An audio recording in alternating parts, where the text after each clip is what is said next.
Welcome to the BASE Podcast, a podcast dedicated to building approachable surgical experiences for medical students in the state of Kansas and beyond.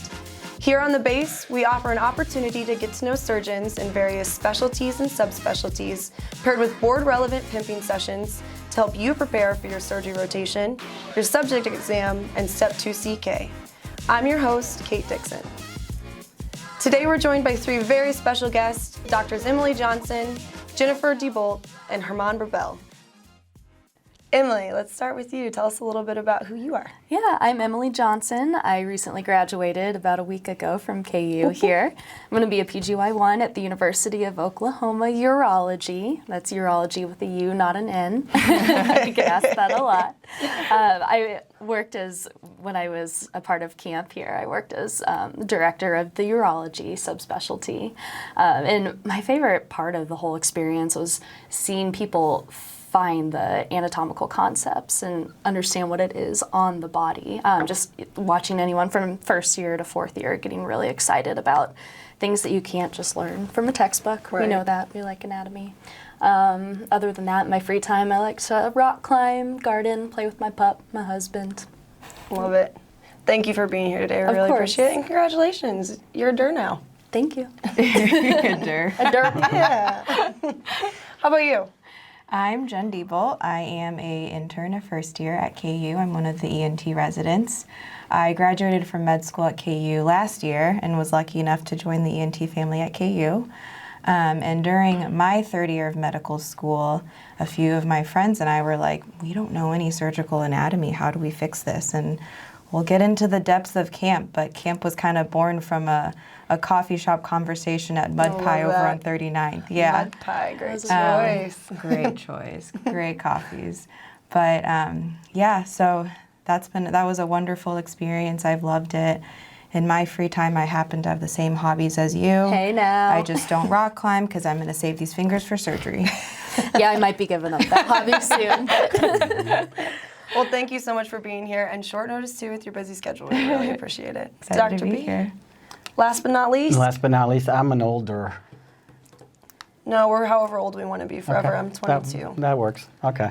So I'm the clerkship director here at KU. Been doing this now for 2 years, 3 years. I guess it started whenever camp really started. That's when I took over. Yeah.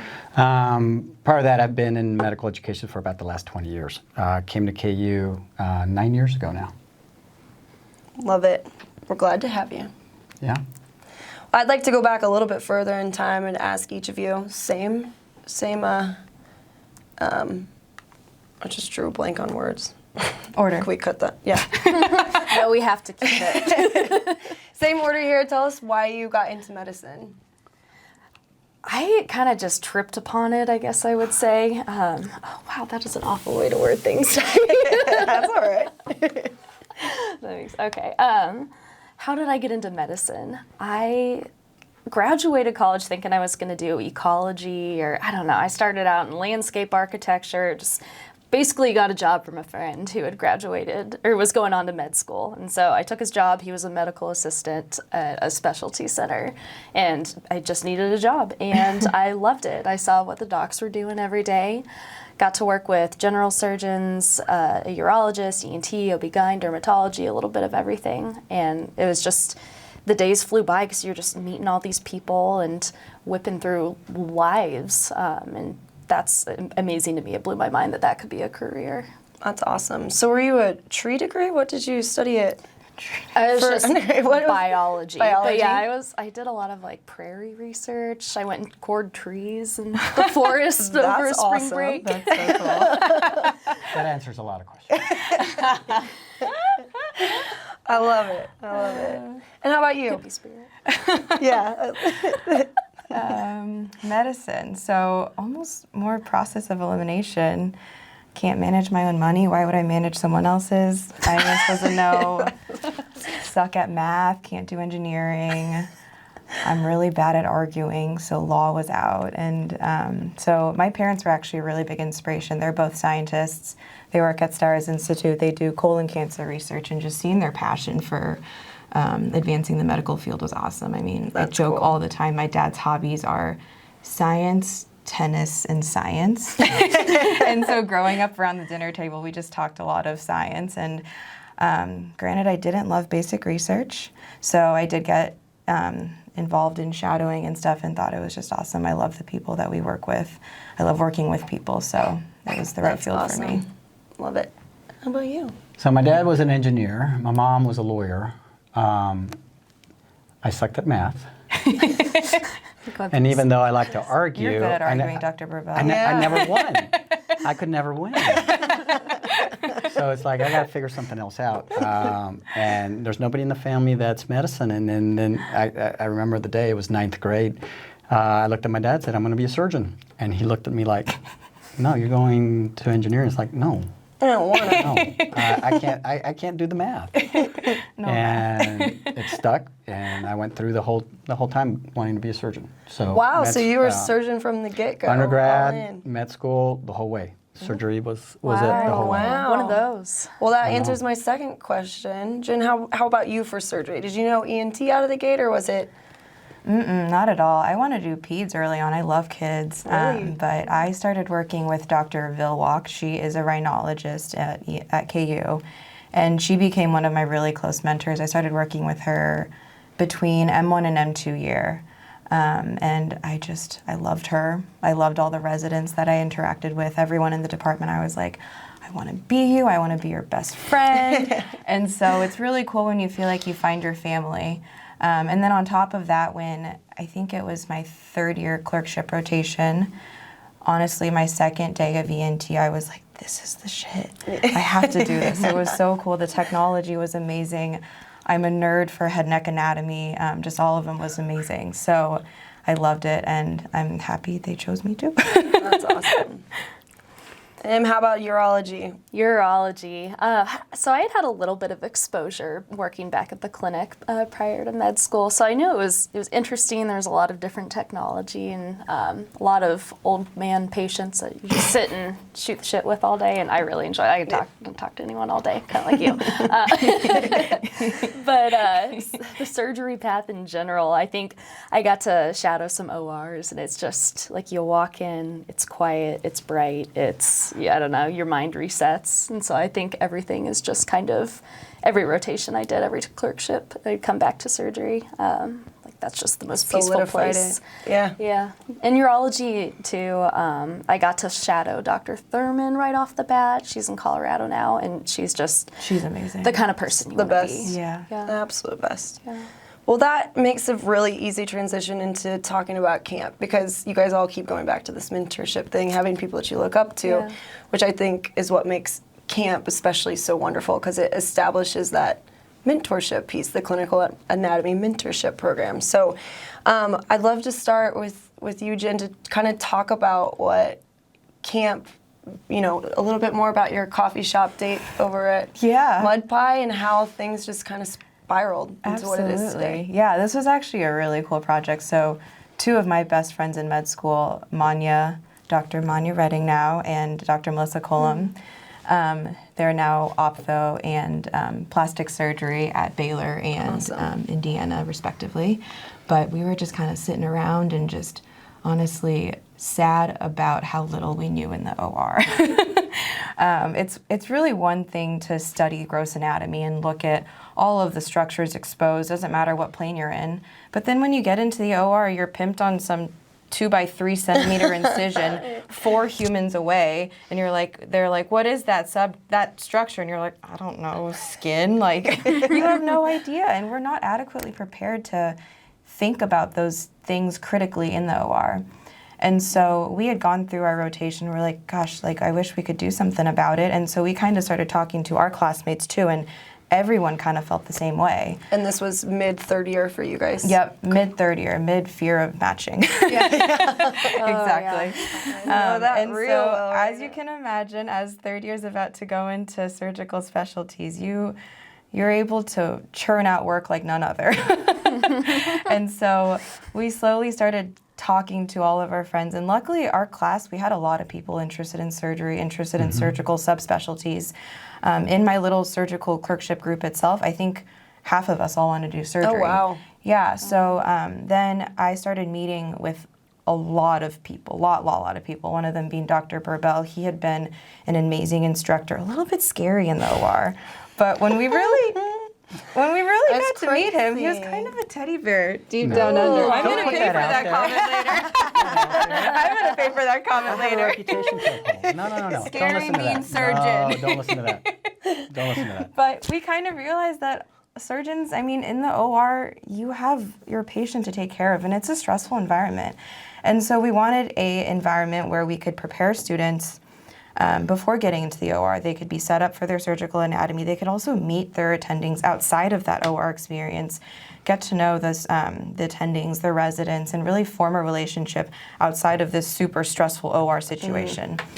And so all of that, and probably honestly 600-700 hours of meetings, work, and just planning and, I believe and that. a cluster of chaos.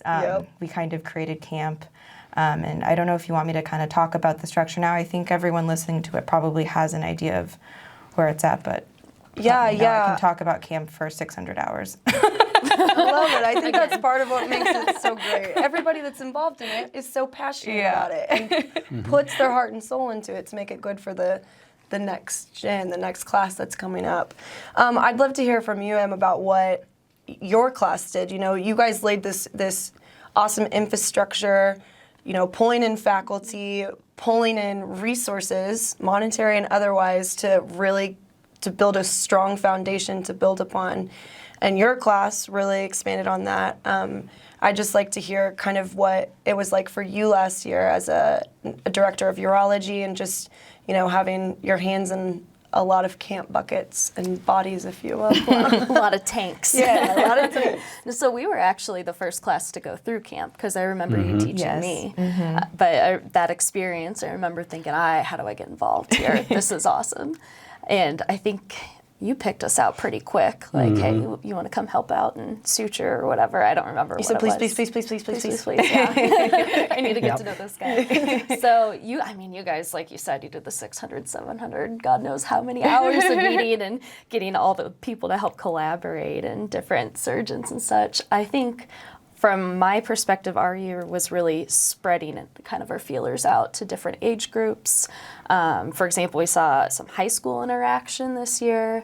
We threw on a few nights with M1s and M2s, getting them exposed to the OR early. I know, that's where I get excited. Young people who don't realize they don't want to be a surgeon. Heather was texting me, and I was just responding in all caps, yes, this is amazing.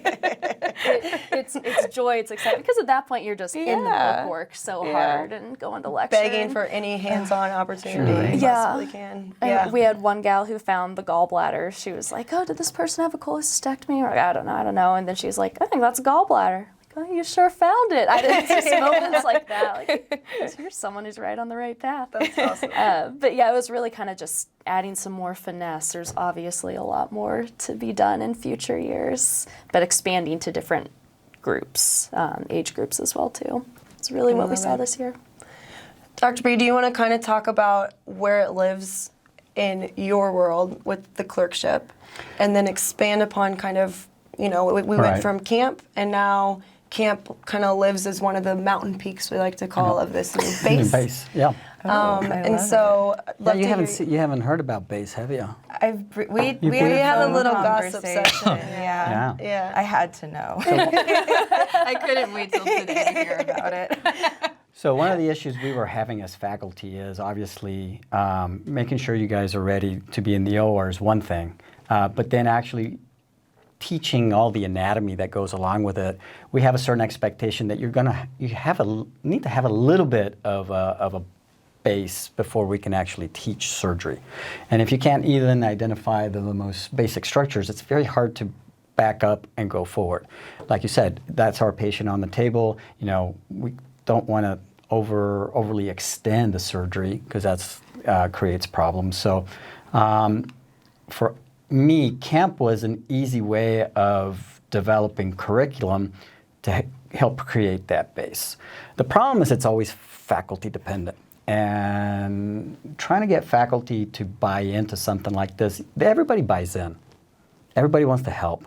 But then when you tell them you're going to have to show up on this date, this date, this date, this day, and be there for 4 hours, 4 hours, 4 hours, 4 hours, they go, oh, well, no, I have a case that day. Oh, no, I'm doing this. And then all of a sudden it's like rats Busy on a sinking schedules, ship, yeah, you know? yeah. It's impossible. So it left me basically by myself trying to do all that. And I think one of the most exciting and actually interesting developments of camp has been the use of the M4s to teach the M3s.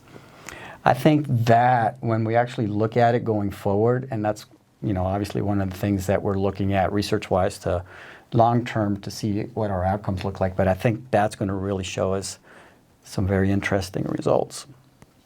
And it's very fascinating, and as an educator, that's kind of one of those things that gets you jazzed. You know, it's like, oh, so now for me, I can put these on. We can have camp. We can grow camp because I now have an entire medical school class of faculty. You know, now obviously there's going to be some that are interested and some that are not. I understand that, but it's interesting that for this year now, we have a lot of more mentors that are not Tons of surgery mentors. related Very than cool. before. From the faculty side? From the or- faculty side, from the M4 mentors, for all, yeah, and even for the subspecialties, we have students that are not necessarily wanting to go into surgery, but are wanting to have that educational experience of being able to teach, I love it. Be mentors. to have be mentors. hands-on. Yeah. And so that's, you know, that's a very interesting development.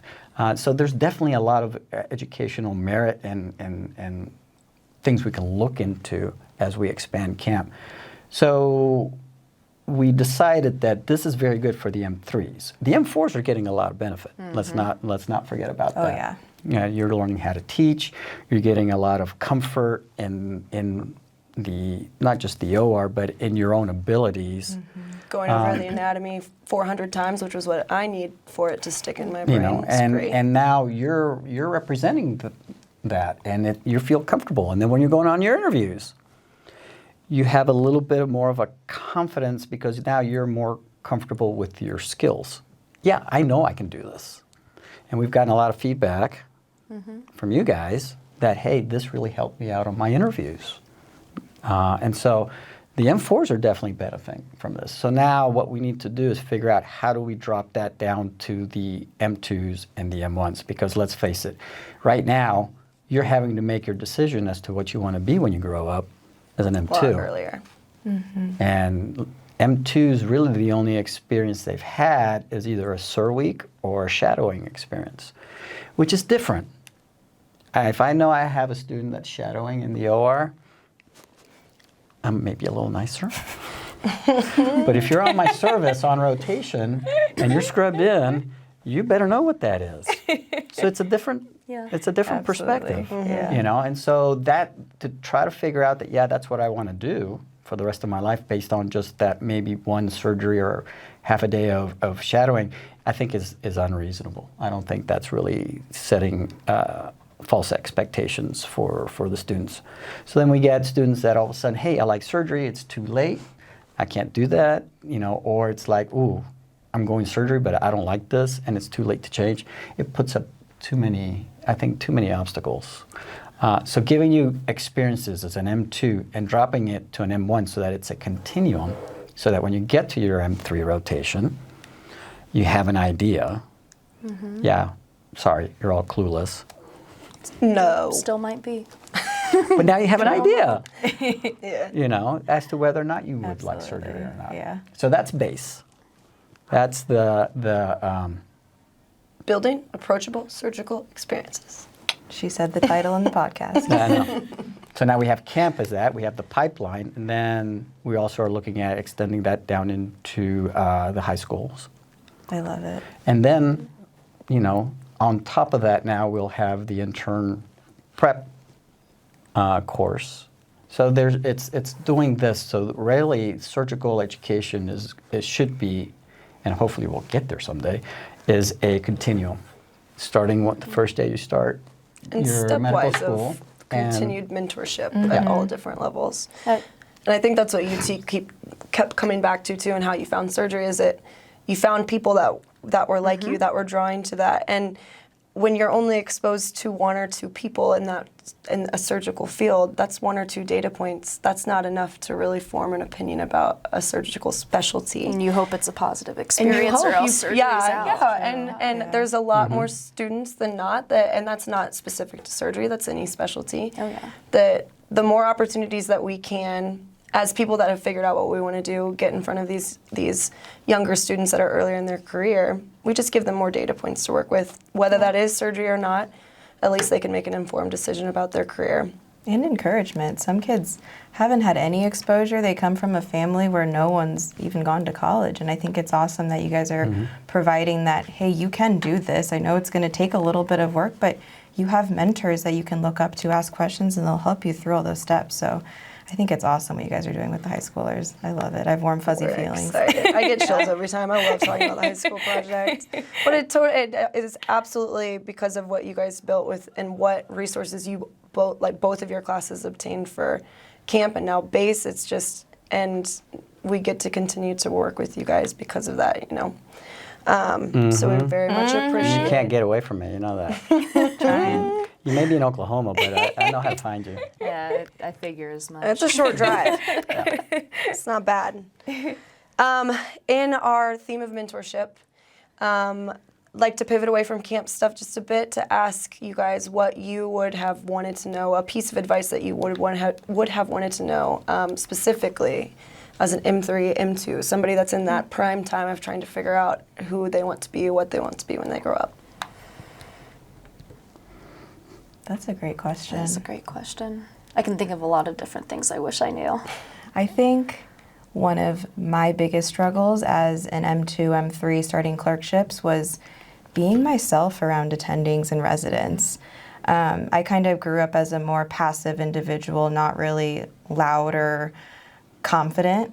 And I think that's something that you develop as you grow into yourself and you become more confident in your own skills. But as a fresh M2, M3, it was really hard for me to honestly just be my normal personality. I remember just being super timid. And so I think that I wish I could have told myself, just be the weird you that you are. If they don't like you, then that's fine.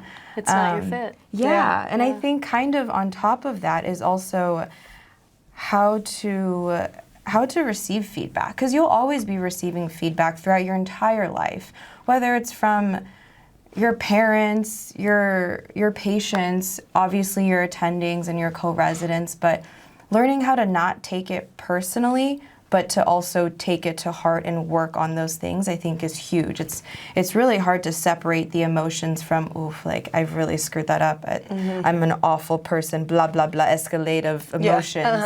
And to stop that and be like, this is how I'm going to improve tomorrow. Actionable items. And that's the best you can do. Everyone is stupid. Everyone makes mistakes.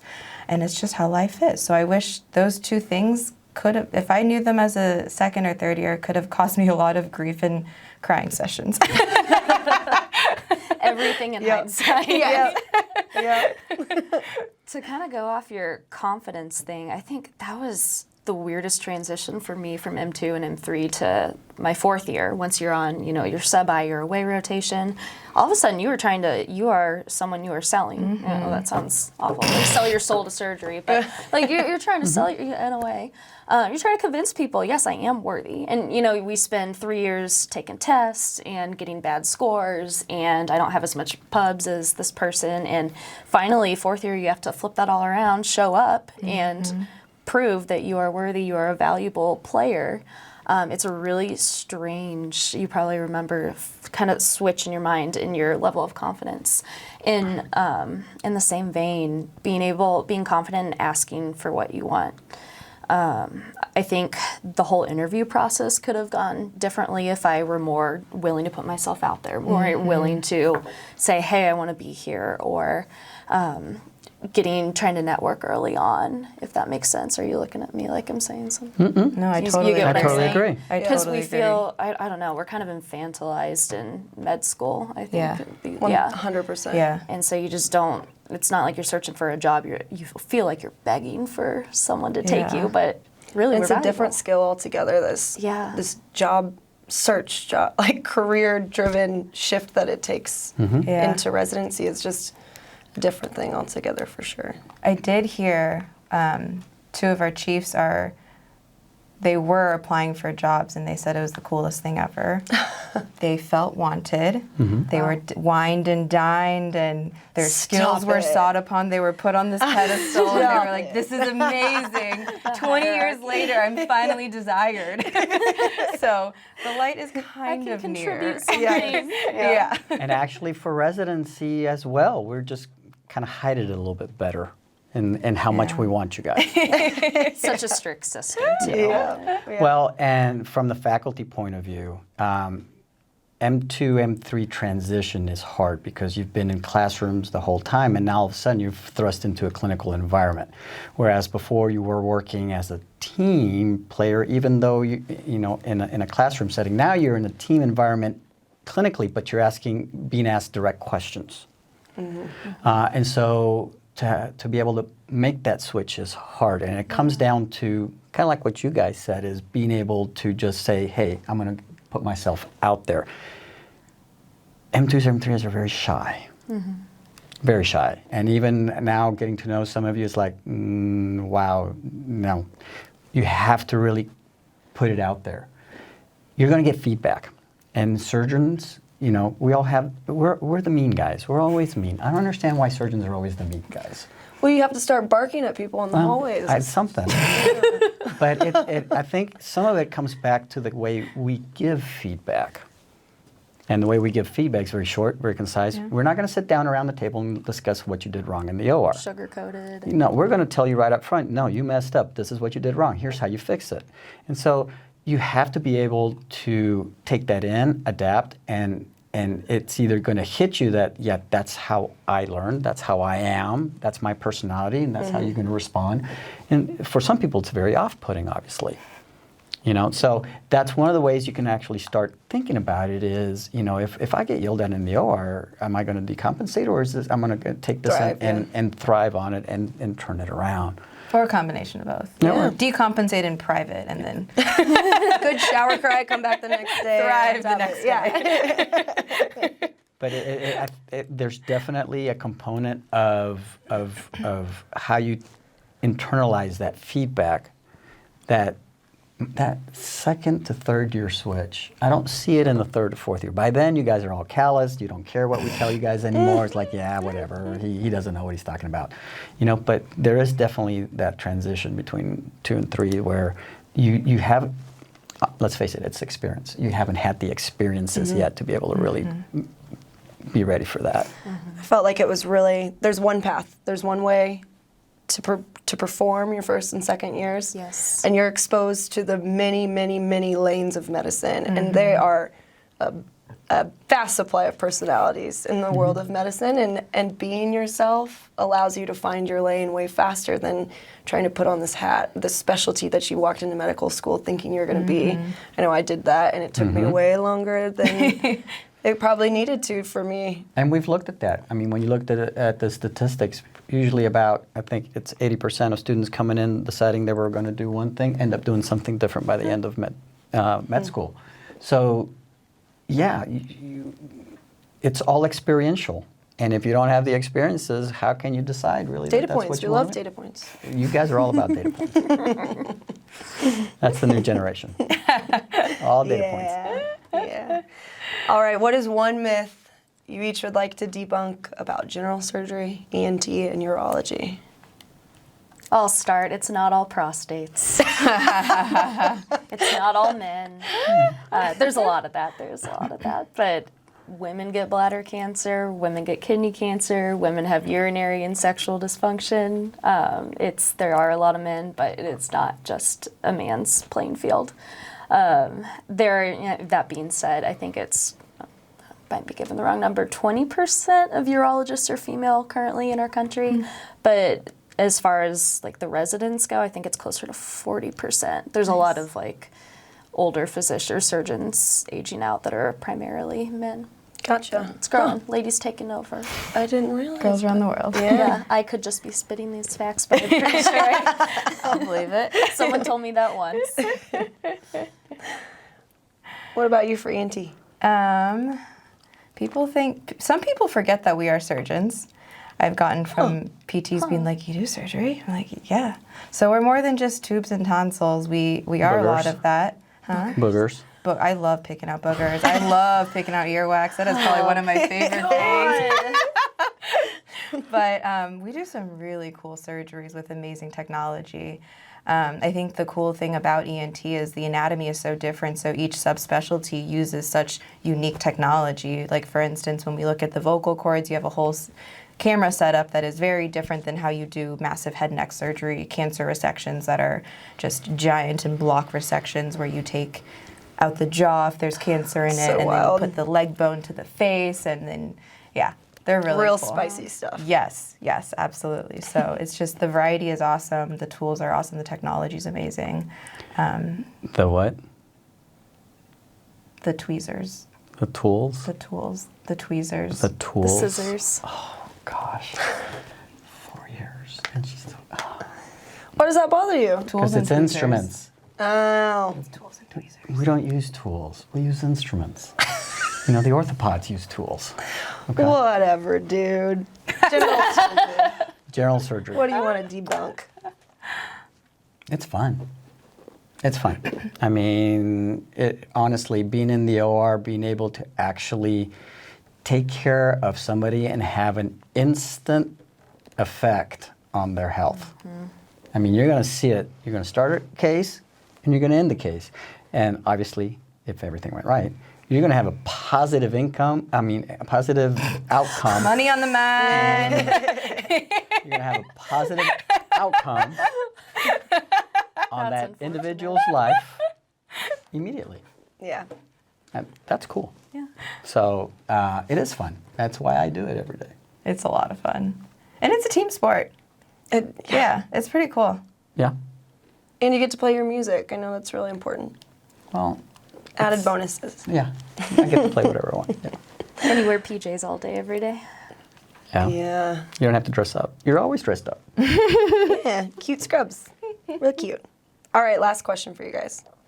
I'm just bringing it down. Name just a book, or if you want to be a dweeb and name a piece of literature, that's fine. We accept nerds here.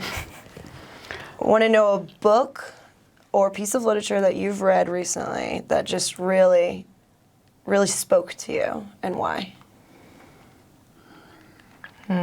Spoiler alert. You don't get much reading done in 2 years. But I will. That doesn't change. I will say, I have. You guys know the Skim? Yes. Yeah, they have a podcast series called 9 to 5-ish, and they interview badass women, and it's awesome. Oh, so they've interviewed like Estee Lauder, Eva Longoria, and they just talk about their career paths and how they got to where they are, and it's pretty inspiring. And That's awesome. I love to listen to the strong women and talk about. Absolutely. Oh, Dr. Berbel, what was that? You're falling down somebody's path that I know well. I.e., Dr. Wagner? I don't know. I was thinking. Highest His- of compliments. His boss. Plead the fifth. Plead the fifth. That's cool. I'll have to check that out. Yeah, it's awesome. Well, I'm going to name a Dr. Wagner favorite as well. I recently read Executive Presence, which I guess it's not like deep literature or anything, but it's essentially talking about how to present yourself, how you want other people to perceive you, and just gives a lot of, Dr. Wagner recommended, but a lot of good insight on awesome. how to kind need of to make read that it. shift. It's in my Amazon cart right now. All right, I'm adding it to mine. It's short and sweet. It is. Perfect. What about you? Do you have time to read? Well, it usually has, to do in comic book form or, Oh, that's allowed. well, Better question. Favorite Marvel character? Iron Man. Well, Sorry. Well, because with an 8 and 10-year-old, my literary library. is kind of limited right now. I do have to say, and this is going back, being very much a geek, an old geek, is I reread Dune as soon as I went and watched the movie. So, You did like the movie? yeah. I loved the movie. So, but go back now and read Nothing happened in read that the- movie. Haven't Are you seen it. gonna kill me for saying that? No. Okay. That's Have why- you read the book? No. It's Yes. like you're Oh. just following Yeah. tooth and nail. And so, So it the just, book it's building. is Oh, a good it's gonna be prep to amazing. the movie. Yeah, movie Okay. 2 is going to be amazing. There's a lot of setup. There's a big worm. Oh, just wait. Part 2, big worm again. Again. Part 3, more big worm. Oh, part 3. Is he going to do part 3? There's some little worms. Little. There are. Yeah. So yeah, I reread Dune. Nice. I read Okay. Dune Love it. recently too. Okay, Marvel characters. Are you good? Captain America, he's hot. Oh goodness. Have you seen I think it's like going around on Instagram and somebody's videotaping. Oh my God, who's the actor? Who's the Captain America actor? Hemsworth, Don't know. right? This is embarrassing. Does Fat Thor Chris? count? No. This fat Thor. Fat Thor. Fat Thor.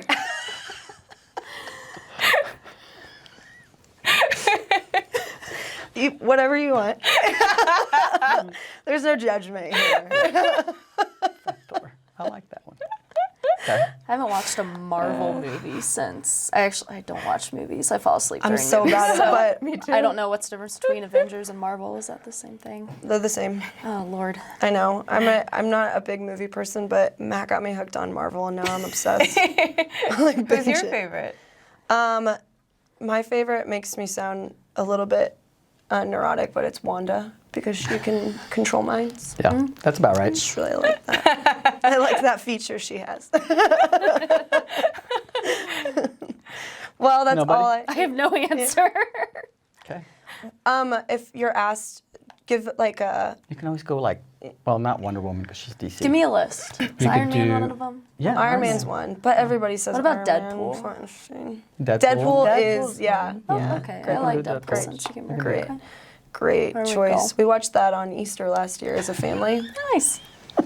Good, Yeah. good Easter movie there. Anyways, well, I don't have any other questions for you guys. I really, really appreciate your time. I think we hit a lot of great points. Do you guys have any closing statements? What about you? What do you love about surgery? Yeah. All Plot the things you twist. said. Yeah. I think I knew. I think I always knew. I've always, like, I played sports growing up. I love signing my fiance up for home improvement projects. Like, I love working with my hands, so I don't know why I ever thought that I could do a career that wasn't incorporated. I love it. And I think prior to really step one, it was mid-second year, I was like, I need to pursue this a little further. I just need to collect some data points. And I don't know what it was. I think it was just not having the actual exposure to the OR or the surprise and delight of what we like to call it. That's our Sarah Atkins, our colleague's terms for like all of Surprise and delight. our camp things. It's and just delay. these hands-on, these, Yeah. you know, you're not going to walk out having the abdomen memorized, but you're going to have been able to put your hand and cup the spleen, feel the liver. Like those are the things that I wish that I would have had first and second year, but I didn't. I just had people's, you know, monologues about why surgery was great. And I had way too much experience with family medicine, which is what I did want to go into, to divert from it until I had my surgery clerkship. And then Oh, snap. yeah. And it was awesome because I was down in Parsons where Dr. Scott Coates is just the best, and he incorporated me super quickly and that's awesome. procedures and outpatient procedures just as much as his, you know, is your classic OR. But and it, like, you suture on a body once, and it's a patient that you get to talk to, and it's game over. Oh, yeah, I agree. That's Game so fun. over, and I just can't imagine. I can't imagine doing anything else now, which kind of sucks because for a while I was like, I could be pretty happy pretty much anywhere, and now that's it. You found your home. That's it. Yeah. Once it hits you. Welcome, once it sister. hits you. Thank you. Yeah, but that's all I had. You have any closing statements? No, you guys make my job very easy. I just have to let you guys do your thing. So this has been a lot of fun. We're It's lucky definitely we grown. found you. I It's know. definitely Do you grown. remember when Melissa and I stumbled into your office? We're like, hi, Dr. Berbel. Yeah. I think you like teaching. Got an idea. Help. We have this idea. Do you think maybe might be kind of shorter? No, a little bit. Yeah. And it's like, boom, awesome Yeah. idea. Let's run with it. Yeah, that was awesome. That was awesome. I love It was it. pretty cool. I think that's something I've seen. Oh, now I'm gonna devolve into a whole nother conversation. Let it out. Something that camps really allowed us to do is take ownership of our education, not just surgical education, but what do I want to learn? What do I want to teach? What I've seen so many ideas, just like you were saying, you Melissa and Manya. Yeah. You come up with something. We want to throw a night where we can teach people to suture, and it happens. It's very different than, here's the regimented curriculum and whatever your exposures are just already kind of preset first and second year. But finally, there's something we can say, I really want to learn. And I know other people prior to me or younger than me want to learn it too. Super fortunate to have that Yeah. flexibility, for sure. For sure. Well, I think along the same lines of what you guys are talking about, camp and now base, there is a growing group of people, I'm always overly dramatic about our family dinners and everybody's big happy family, but it really has been awesome that so many people are passionate and proud to be a part of this project, and now there's 3 classes worth of people that are proud to be a part of this project. See what you started? Yeah. See what you started? We started. It's pretty cool. And the more people that we add to the pile, the more students' lives and high school students' lives and that we're able to impact. So it's pretty cool what you guys have built. We're really proud to be able to carry that forward. And hopefully with your continued involvement and support, with your super flexible and wide open schedules that you have with residency. I will throw everything aside for camp. Excellent. Well, I think that's all we have. Thanks I don't for know how to having end me. this. Yeah, thanks for having us. This Thank was you. fun. This was fun. Sit and dote This is on good. camp all That's a day. good way to start.